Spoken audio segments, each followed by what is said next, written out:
Hello students, I hope you are going good. So today I am going to study about this math chapter 1 rational number. We have already done one video regarding this chapter, and on that particular video we have already studied related to different kind of property of different kind of number, right? So and the role of 0 and 1 in different numbers, fine. So today we are going to read about what do you mean by additive inverse and multiplicative inverse. Okay, by the help of this 0 and 1, what is the connection between this 0 and 1 with this additive inverse and multiplicative inverse? So let's start with this. As I already told you that 0 is known as what? Additive identity. Okay, and 1 is known as what? Multiplicative identity. So additive identity means why 0 is known as additive identity? Because if you add any number with 0, you will get the same number, right? That is known as, that's why 0 is known as additive identity. Then what do you mean by additive inverse? Both are the different thing. Additive identity and additive inverse, both are the different thing. Okay. So additive inverse means what? If I will say 2 is a number. My question is that what number we should add with 2 so that we will get 0. Okay, so that another number should not be positive because 2 is already positive number. So if we add 2 with another positive number, the value will remain increase. It will not decrease, neither it will be 0. Yes or no? So that's why here it is 2. If I go for minus 2, or we can say that 2 plus of minus 2 will get 0.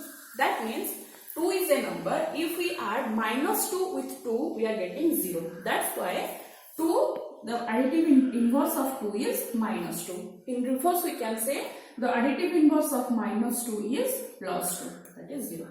So, how can you calculate this additive inverse? Yes, if a number is there and you have to think that what number we should add with that particular number so that we will get the result as 0. So that number which is added with that number to get 0, that is the additive inverse. Okay, in the simple way, if it is positive number, the additive inverse will be negative.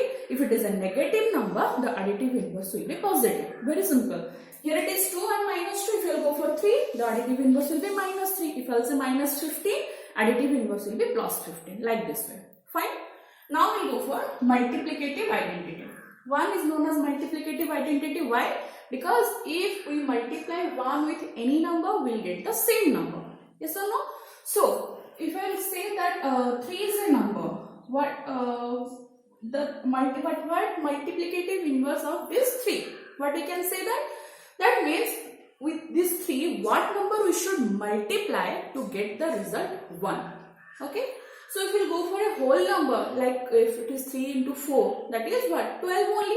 So it is not 1. So 3 में से क्या multiply करने पर हमको 1 मिलेगा as a result. Fine. So what we can say that 3 into 1 by 3. Okay. So 3 into 1 by 3, here what will happen? 3 will cancel and 1 is the result. If I will say 1 by 5 is a number, what we should multiply with 1 by 5 to get the result as 1? Very simple. 1 by 5 with 5, that is 1. 5 and 5 will cancel. So we will get the result as 1. Okay. So like this, additive inverse is any number which you add with the another number to get the result as 0. Multiplicative inverse means what? Any number with which we multiply another number to get the result as 1. Okay. Then we will go for distributive property of multiplication over addition and subtraction. Okay, distributive property of multiplication over addition and subtraction. What we can say? Let's take 3 number. Let it is 2 multiplied with 3 plus 4. Okay, that means 2 is present outside the box and inside the box 3 and 4 2 digits are present. So what we can say here? Since it is multiplication, so 2 into 3, that means 2 will multiply with this one once, again 2 will multiply with this 4. And since the symbol is plus, so we have to write plus symbol here. Again 2 into 4, that is 2 3s are 6, 2 4s are 8, 6 plus 8 what? That is 14. This is the answer. Like this way we have to go for it. If, for example, if let's take another example. If it is 3 multiplied with 5 minus 2, that is what negative symbol is here. So what you can say, 3 into 5 minus 3 into 2. 3 5 में multiply होगा, 3 2 में भी multiply होगा. Then 3 5 15, 3 2 6, 15 minus 6, that is 9. This is the answer.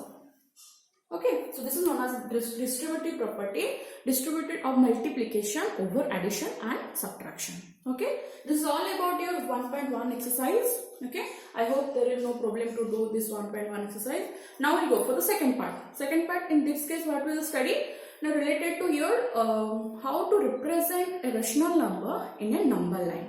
Okay, and how we can find out some rational number between two rational number. Okay, so let's start with it. Let a fraction or a ratio is 1 by 7, or let's take it 5 by 7. Okay, so 5 by 7, how can you represent this number on a number line? Very careful about it, as we know that there are three kind of ratio. One is your proper ratio, improper ratio and mixed ratio.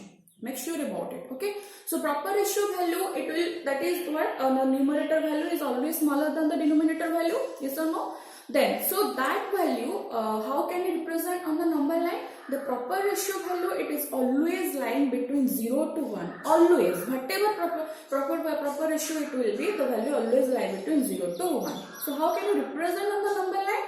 Look after the decimal, look after the denominator part. Denominator here it is 7, and since 5 is smaller than 7, hence it is the proper ratio. So what we can say? Now make a number line where 0, here it is 1. So look at the denominator part, here it is 7. So you have to convert this part into 7 equal part. 1, 2, 3, 4, 5, 6 and 7. So here it will be 1 by 7, 2 by 7, 3 by 7, 4 by 7, 5 by 7, 6 by 7, 7 by 7 means it is 1. So our number is what? 5. Okay. Then if it is improper, first converted it into mixed fraction. Then see what comes in the whole part. So that proper ratio will lie in between that particular number to the next number. If it is like 15 by 8, so 15 by 8 first converted into whole number, that is 1 whole 7 by 8. So this number will lie between 1 to 2. So we have to convert it from 1 to 2 into 8 equal part. Then we can represent this number on the number line. Okay. Then now we will go for how to find out the different kind of ratio between two rational numbers. For example, if I will say that 2 by 7 and let's take 4 by 5. 2 by 7 and 4 by 5.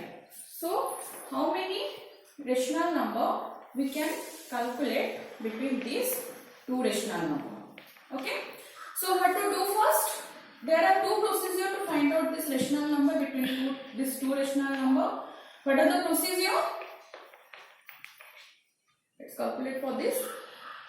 So first converted these two fractions or two ratio into equivalent fraction. Okay, or equivalent ratio. That is, if it is 2 by 7, let's take with the this 7 by 5. LCM of 7 by 5 is 35.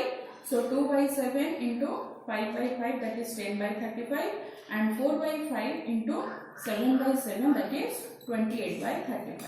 Now you got 10 by 35 and 28 by 35 are the two rational number. So and they both are of same denominator. So now you can say between these two numbers the rational numbers are 11 by 35, 12 by 35, 13 by 35. Like this, whatever number you require, you can calculate from this. Okay, this is one procedure. Another procedure, what we can say, like first you have to add these two number, divided by 2, you will get one number. Again the same procedure, go for like here 2 by 7 and 4 by 5. So what we can do, 2 by 7 LCM is 35 here. So it is 10, it is 28, that is 38 by 35. So this 38 by 35 divided by 2, like multiplied with 1 by 2, so 13 by 70. Okay, similarly you got this number, again you can compare with this 2 by 7 and 38 by 70. Between this again you have to add with this two number, divided by 2, you will get another rational number. So this is all about your rational number, how to find out some rational number in between two rational number, and how to represent all this thing on the number line. So this is all about your 1.2 exercise. With this we have completed the chapter 1 rational number, and try all the exercise in your home. And before ending this chapter, I will explain something more, that what is the difference between fraction and ratio. Fraction means what? When we are saying it is a full of cake and we are taking 1/4 part. That 1/4 means it is a fraction. Okay, so that fraction, that value cannot be an integer. Like -2/3, we cannot say it is a fraction. It is a rational number only because negative numbers are there. Okay, so fraction is always made up of the positive number or the natural number, but rational, it can be positive or it can be negative. So it is made up of integer only. Okay, so this is all about your chapter 1 rational number. I hope this video will be helpful for you. So thanks for watching.